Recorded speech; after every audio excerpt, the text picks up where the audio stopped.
Bonjour à toutes et à tous, aujourd'hui dans le cadre de notre tour d'Amiens en 80 jours, nous vous emmenons visiter la comédie de Picardie.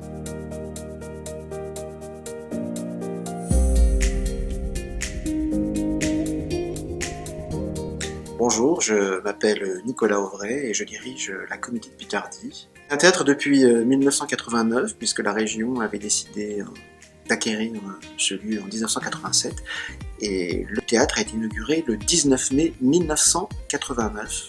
Le premier spectacle est d'ailleurs une adaptation du Tour du monde en 80 jours de Jules Verne.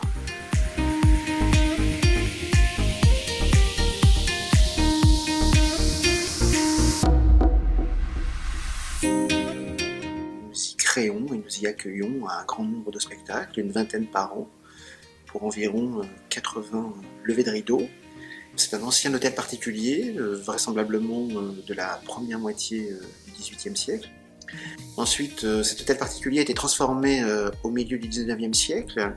C'est devenu entre 1850 et 1900 le siège du Cercle de l'Union, un club un peu chic qu'a fréquenté Jules Verne. Ensuite, c'est devenu un restaurant célèbre de 1900 à 1972, un restaurant qui s'appelait les Grands Salons Godebert, étoilé au Michelin. Quand on franchit les grilles de la Comédie de Picardie, on se retrouve dans une très jolie cour, qui est la cour de l'ancien hôtel particulier.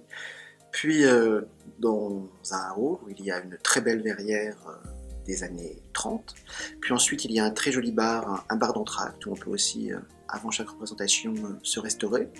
Et puis bien sûr il y a, on va dire, le cœur de ce théâtre, la salle, qui est une salle de 400 places, avec son orchestre et son balcon au premier étage, et bien sûr évidemment son plateau, une très jolie scène qui mesure 14 mètres de mur à mur, 6,80 mètres de profondeur pour être extrêmement précis, et où il y a un excellent rapport entre le plateau et la salle. Les comédiens se réjouissent toujours de jouer dans cette salle, il y a une véritable intimité entre le public et ce qui se passe sur la scène du théâtre.